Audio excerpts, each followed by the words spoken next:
Butterfingers, with Angie.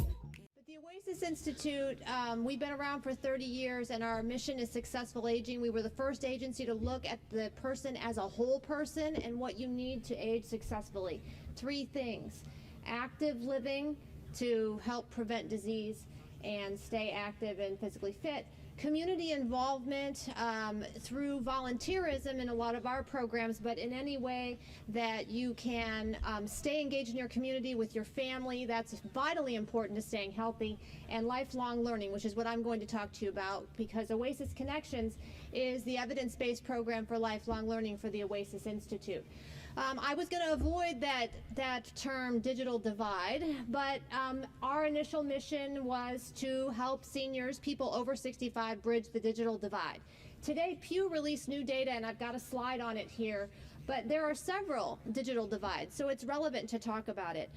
Age is one, income and education is another, community type that you live in. We were talking, if anybody was in here for the rural presentation, about the lack of broadband capacity in rural areas, and Spanish-speaking preference. Over half the state of California now speaks Spanish as their primary language, so these are all issues that keep people from getting online in the way that they would like to. This picture here in 2013 is from 2 weeks ago, and that is our founder there being coached on her smartphone. She was way ahead of her time in thinking that seniors needed programming for them other than bingo and chair exercise, which is all that was available 30 years ago. My program builds confidence through practice and develops knowledge through conceptual framework. Explaining to seniors what an app is doesn't help them, but explaining how you went from a rotary dial phone to a touch-tone telephone, that was the first step to digital, and then moving on to the computer that you carry in your pocket now, then they can understand what that app is. But they need a conceptual framework to understand. It's not that they can't understand, they just need to be taught in a little bit of a different way. So what we realized early on was that we would have more success and more reach if we would partner with people. And in my program, that means that we partner with any place that has a public computer lab. So you can purchase the curriculum, the Connections curriculum, and be able to offer over 30 classes that we develop and maintain. And I have 169 sites throughout the country. You can see 114 of those are in libraries. Public libraries are pressed to serve people who have no access and come in with every question under the sun. So we also partner with senior agencies, workforce sites, housing sites, and we have one economic development site in Pinal County, Arizona. So we also have 10 OASIS centers, which is how we started, but the bulk of the people that I reach are through partnerships. So here are where all of my sites are for my program Connections, and we've served 80,000 since we started in 2001. We've had, I should say, 80,000 enrollees, because we allow people to take classes more than one time. Why? Because they need more than one session sometimes to master the skills that we're trying to get them to learn. Don asked me to talk about building enthusiasm for mobile devices, because that's where everything is going, as Pierre alluded to. We've been doing cell phone classes with AT&T, and the reason is because AT&T has been funding the Connections program for the past 10 years. And so what we did was we did cell phone classes. So there you see someone with a flip phone, and it was very simple. The AT&T coach came in and spent 20 minutes with the senior answering the questions they had about their flip phone. There weren't many. How do I access my voicemail? How do I set up my in case of emergency? It wasn't really that difficult. But then over the past 2 years, as technology was evolving, and I wasn't at OASIS at the time, but it was sort of like, what are we going to do? Because these classes allowed anyone to bring any phone, not just an AT&T phone, any phone that you wanted to bring in, and someone would coach you on. People were crazy for these classes. People are still crazy for these classes, and they come to our centers or any place at a partner site they've been offered and said, when are you doing those cell phone classes again? And for a while, we didn't know what we were going to do. So options, if you're trying to create your own hands-on event, you need to decide if you're going to bring your own, or if you're going to work with a vendor that can supply you with devices. And then you want to do a demonstration of the connectivity with Wi-Fi versus cellular, a tour of the device features, having them get experience with a soft keyboard, which is obviously very different from working with a regular keyboard if they have keyboard experience, and then hands-on with common apps that they like to use, search, email, Facebook, YouTube. We can't really profess to know what they want to do with their device, so you have to be kind of open, and that's where it's interesting. Do you do just one device? If you have a vendor that's going to provide you with iPads, of course you do, but that doesn't mean that the person is going to own an iPad later or they're going to retain anything if they don't have a device. There is a trend known as hand-me-ups. Of course, seniors are getting given these devices by younger generations and they don't know what to do with them, and the younger generation is saying, see, it's just so easy, you just do this. People don't always learn well from their family members. They learn better in environments from other people who may be a little bit more patient with them. So this year, with AT&T, we did a series of Get Smart events throughout the country. 7 cities, we had over 1,000 participants, and it was wildly popular. Bring your own device, any carrier, hands-on for the mature adult. So we had originally called the campaign All Hands on Tech, and our PR person said people on the radio are going to say all hands on deck and they're not going to know what you're talking about. So we changed it to Get Smart, but the point I wanted to get across to the coaches is it's all hands on tech except yours. I don't want to see the coach sitting there doing everything for the older adult. I want the older adult to be doing the activity on their device, which they did. And the only complaint we had was that 20 minutes is not long enough.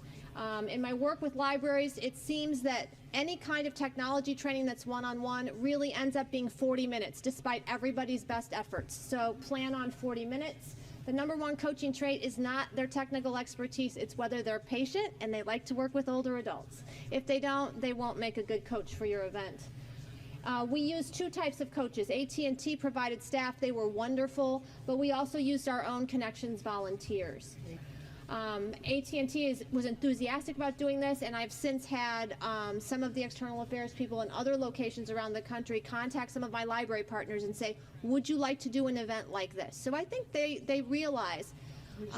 So we decided also, since iOS 7 was being released the week many of these events were happening, that people were going to be concerned about all the media coverage of the changes in iOS 7. So we created free handouts, and anybody that wants those, if you leave me your business card, I'd be happy to send them to you. Just write handouts on your business card and I will share those with you. We made 5 of them trying to anticipate what were the most common things people were going to want to know about. The results, we got excellent scores. Everybody was happy. It was wildly popular, and the one complaint was they need longer sessions. That is the event aspect of what we do, and I'm considering whether that is something that should become part of our curriculum, and we're considering whether we could train volunteers to serve this role. But the regular Connections curriculum, we have 30 courses in 3 key areas: basic computer skills and internet skills, workplace applications. Because of what's happened with the economy, we've built more of a focus on Microsoft Office and getting people up to speed on Microsoft Office skills, and then basic tablet, smartphone, and new technology skills like a cloud class, a Skype class. The curriculum is designed for adult learning needs with large type, step-by-step instructions. It's written at a 6th to 8th grade level, so it's very easy to understand and easy for people to navigate themselves if in the event they don't end up finishing the class for some reason, or they're at a library where the librarian may not have a lab, but the librarian can sit down with 2 people, possibly give them 2 separate books, have one person working on Excel, one person working on Word, and go through the book themselves. That's a person that obviously has the ability to use a mouse or the ability to, do some things on the tablet. But the benefit to partnering with OASIS and purchasing this license fee is that we do the curriculum updates. I train instructors every month via monthly webinar on adult learning theory. I don't teach them how to teach Word. I don't teach them how to teach tablets. We recruit volunteers or staff members who already have those skills on board. I teach them about the best practices of working with older adults. And this allows organizations to increase their training staff via use of volunteers. And that goes back to the heart of OASIS's mission. We've been working with volunteers in a very robust way for 30 years, and so we know how to do that really well. People can take this curriculum and use it as they like to. I hear frequently that people want to offer everything that we offer in a one-session class. Now, you can offer a one-session Excel class, but I don't know what people are going to leave knowing when it's been designed to be a 6 to 8 session class. Regardless, we give you as a partner the right to decide how you need it. And the main benefit I've found since I've been there for 11 months is the quick and easy implementation. It's pretty much out of the box. People are able to implement this and get this started very quickly. So the starting point is $800 for 5 sites in a metro area, and that includes training for 10 instructors. I've worked in corporate training my entire career. I can't imagine that $800 for a curriculum, it's so low, it's stunning to me. But we do it because we're a nonprofit, and it's a very good bargain for the money. It provides instructor training for your volunteers and staff and the curriculum updates. We already have an iOS 7 update. We have an iOS 6 update for our iPad materials. Or it started in iOS 6 was the first version we had. It provides instructor training for your volunteers and staff and the curriculum updates. We already have an iOS 7 update. We have an iOS 6 update for our iPad materials. Or it started in iOS 6 was the first version we had. The additional cost would be printing the books, because we feel very strongly that every participant should leave with materials in hand, because that extends the learning and gives them a place to take notes, gives them something to refer back to when they haven't done it for several months. But all of the courses are downloadable once you become a partner, and you can print them on your own. If you are using long courses, you can order them from St. Louis for $10 a book plus shipping. So I'll just go over one example. There are other examples in my presentation, but in Arizona, we are in one large senior campus. It's huge, 1,000 on-site residents. They're asking for tech classes, and they're in the process of implementing. They're paying $800 for that for 1 year. They can train as many people as they want. And people can repeat the classes there. They have a captive audience, so it's a great bargain for them. As I mentioned, Pinal County Library System was purchased by the Economic Development Board there for these 3 rural libraries that literally have 1 employee, and so they've trained 13 people this year, but that's 13 people that wouldn't have had training had they not had not gotten a curriculum, because these librarians have no time to develop curriculum. They barely have time to give the classes. Interfaith Community Services is a non-denominational nonprofit. She has 3 sites. Her numbers say 18 enrolled, and I'm thinking that she didn't do all of her data entry, because I believe she's reached more people than that, but still she's re-upping for next year and finds that there's enough value in it. And Pima County Library is one of our biggest partners. They pay $3,600 for 25 library sites. 1,240 people took classes in the Pima County Library this year. I'll skip over these, but you may look at them yourself. The slide I wanted to direct you to is that new Pew data was released today. These are people over 65, and they say they would need assistance. I need somebody to help me if I'm going to get online, 63%. Don and I have gone round and round. He thinks I should take my entire program and make it in an online format, which if money were flowing freely, I would be happy to do so, but curriculum development and e-learning modules are very expensive endeavors. So at this point, we still are sticking with our in-class opportunity, and we'll plan to weave in some videos that will be augmenting the in-person training, but I'm not opposed to online learning. I just can't see a way to develop it. And so staying connected means community involvement. We were talking about the social benefits. Reducing social isolation is #1 on the list. Being online gives people the opportunity to develop new interests, build new relationships that they might not have otherwise, and new volunteer opportunities or job opportunities. Economic benefits, new job and income options, and society doesn't lose the knowledge base and the work ethic of this generation. Encore careers, Bruce is going to talk about, and the only thing I will say is that I think we need to be really cognizant of the fact that even though we can do so many things in an online fashion, there are still times when being in person is preferable. We're all here together at a conference. This isn't a MOOC. We're all here together at a conference because collaboration happens better in person. And so we want to use this as a means and a tool, but not forget that people still like to get together and hang out together.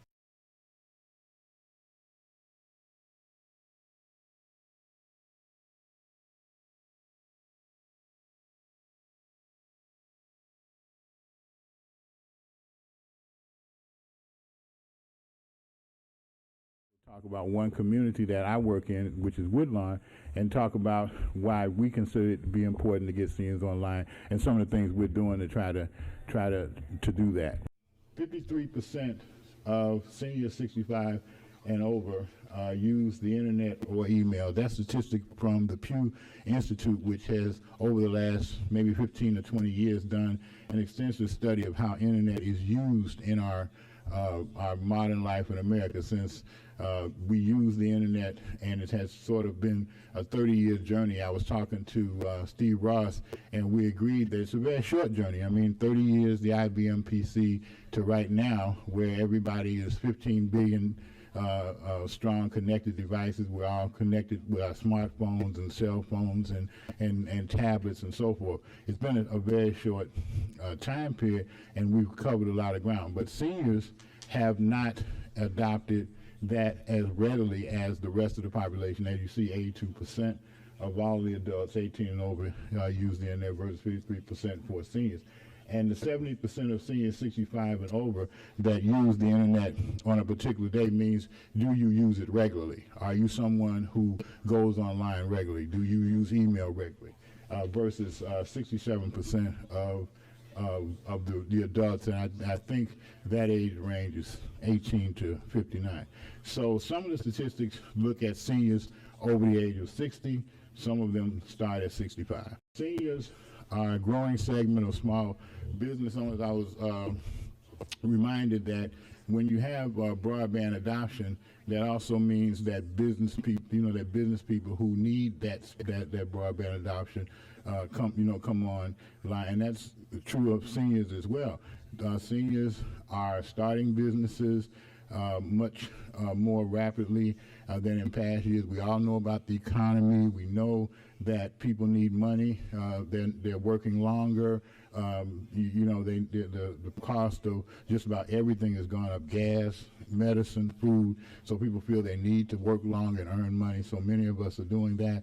And as Bruce will talk about in his segment, we're starting on what's called Encore Careers. And that means that you probably worked in the corporate world for 20, 25 years, and then you adopt a second career, perhaps another profession, or starting your own business. And the news is that 25 million people, 1 in 4 Americans, are doing that. So the economics of life will keep a lot of us working and trying to earn money and move forward. And so the internet in these modern times plays a big role in that. Seniors use all the technology that we all use, but they use it less frequently. And I think some of this is just due to familiarity. Obviously, people are more familiar with cell phones than they are with tablets, tablets being a newer kind of internet-connected device. So if you look at the different categories of digital tool up there, you'll see cell phones at the top and then computers and on down the line. So I have spoken with many people who train seniors and who also train other age brackets as well, and they agree that tablets are the future. I don't know how many people in here have a tablet. I see a lot of laptops in here as well, but tablets are going to be the way that everyone connects pretty much in the future. And if you think of your smartphone as a small tablet, I mean, that's what a smartphone really is, a small tablet, then you'll see that form factor is what's going to be prevalent in the next 10 to 15 years. There are a number of studies that we looked at about how seniors feel about digital literacy and connectivity. We look at whether they use cell phones and how often, computers and how often. We talked about that before. the United States Council on Aging did a pretty good study of 3,500 people and asked them how they felt about these technologies, and most of them were comfortable, but there is a definite lack of understanding that some seniors feel when they look at new technologies and whether they'll adopt those. So a phone is something that's been around since the 1800s. So everyone's comfortable with that. A tablet, they may not be as comfortable with or using email in the software sense. And so when we see that 34% of the people who use technology but don't adopt more technology tools say the reason is I don't know how to use it. You know, that's something that sometimes people don't want to admit, but on a survey basis they will. And I think that's usually because, you know, of the age and experience that people have with these tools as they come in online. And then, of course, if you're a low-income senior and you have to decide between food and medicine and gas and those things, then, of course, you know, cost can be a barrier. So 1 and 2 say the technology costs too much. So we look at how seniors use the technology, want to figure out what barriers there are to them adopting the technology, because we all agree it's important that they should use it and use it in terms of their own lifestyle, checking for information on health, tapping into connectivity in terms of communicating with other people. Senior isolation is a very big issue with seniors. The older you get, the more isolated you feel, and so the internet and the tools that the internet connects can help sort of mitigate that.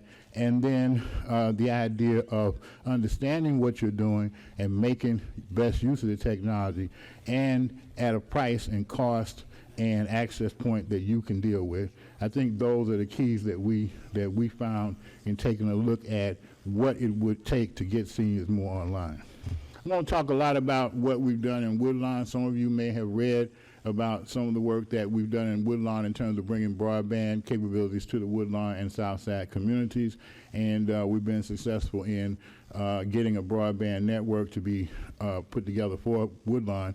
And so we know that adoption is very important, and we looked at seniors as a key to adoption, and also utilizing seniors in terms of the economic development that they could bring as key members of the community. So we took a multi-step approach to that. We looked at the senior population. If you look at this map, which is available from U.S. Census data, and you can make it if you're familiar with some programs that do mapping. You can make a map like this, or you can, you know, have someone that is familiar with it. This map actually shows a block by block numeric count of the number of seniors in a particular block, and those colors are indicative of the age range in that particular block. So the numbers, you know, like you'll see one that says, it's kind of small, but you know, you can see if you take a look that there's like 2 or 5 or 10. Those numbers actually represent the number of seniors that live in that block. So we're doing a physical count of those people so that we can reach out to them with classes and other things of that sort. And how we do that is really the old-fashioned way, and that's door-to-door. You know, take a paper survey or take a tablet with the survey software, and there are many out there. SurveyMonkey is one. There are others. And, you know, go to seniors and actually say to them, we're doing a survey on your technology knowledge, whether you're interested in learning about new technologies, where are you at now, are you employed, are you looking for a job, would you like to start your own business, and how could the internet play a role in that, and how can we help you learn that? If you look at statistics, you know, some of them call seniors 50 and over. Some call it 55 to 75. Some call it 60. I mean, you know, there are a lot of us here over 50, and some of us are over 60, and some of us may even be over 70. So, you know, depending on where you stand on that continuum, you know, might be considered a senior. But for most purposes, we think 60 to 65.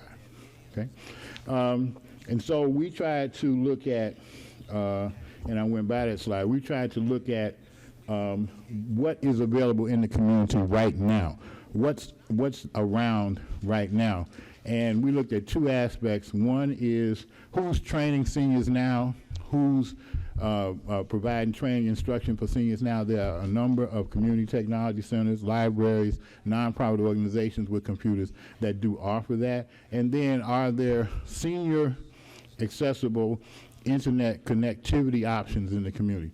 I mean, Warren's talked about wiring a whole building, you know, about how he and Greater Southwest did that. So, but not every community has a Warren Walker. Not every, we'd like to have that happen, but for most communities, you have to find Wi-Fi hotspots, or you have to set up one in your own house. You know, but so there are a few in Woodlawn, not a lot of publicly available Wi-Fi hotspots. We hope to have more, and as I just mentioned, we hope to have a community-wide level of connectivity. So we also looked at how do seniors learn? How can they become technologically literate? And you have to remember that many of us haven't been in the classroom in years. You know, we haven't been in the classroom in decades, some of us, you know. So sitting in a classroom and you haven't been in one in decades, and someone's asking you to learn something very technical and something unfamiliar, you know, can be involving. So the curriculum design you have is very important. And I'm glad to see that Brian and Rhea are here, who have, among other great things they've done with the VTOP program and so forth, designed a curriculum for training, which I'm sure probably is adaptable to seniors and others at every age level. So that's very important, how you teach seniors. So we looked at that as well. This list is a list of potential in Woodlawn, and you can do this in your own community, places that could offer classes. They may not offer classes now, but they may have computers, they may have internet access, they may have both, they may have volunteers that can be brought into service to help train seniors. So you want to see in your community what is already happening, as I mentioned before, where those assets are. Many places have 15, 20 computers that sit unused. Those could be places where you can set up classes if they're supported and they need to be financially. We talked about the cost of that. You know, you may be lucky enough to have volunteers, but for most of it, you need some level of financial support. So we counted maybe about 20 random places in the community. And there are many others, you know, in different communities. And you can do a sort of search of nonprofit organizations and analysis of that, and you'll probably find there are a lot of assets in your particular community or town as well. How do we reach the seniors? One of the reasons that we did the map and did the actual count is that we can match that to addresses on voting rolls and, you know, other types of tools where you have addresses, and then we can actually direct information to those specific seniors. We have a web portal that we're developing for Woodlawn. If you don't have a web portal, maybe you can create a website that could give information, could give calendar with class dates and times and locations. Flyers, brochures, and pluggers circulate are always effective, especially if you do it door to door. And a targeted mailing campaign. There's a way in Chicago to target neighborhoods by zip code. It's called EDDM, Every Door Direct Mail, okay? And if you haven't heard of that, I have to thank Dr. Mott, because I hadn't heard of it until she told me about it. And what it is that you can do a mailing, and it targets everybody in a specific zip code, and it's pretty cost effective. And so those kind of promotional mailings can go out, and that gets the word out to people who you're trying to reach. There's no way in the world someone gets proficient in 8 hours, okay? And they'll have questions, they'll have a lot of different types of issues they'll run into, and so we know that you need to have ongoing support. So that could be something as simple as a hotline, could be a web-based chat room on Skype or something like that. It could be online sessions that you hold on things like Skype or Google Hangouts. Don says that everybody should move online. That's a goal, but the fact is that people need a lot of times a live person. They just need someone to answer a question when they have it. And so I think a combination of both is probably the best way.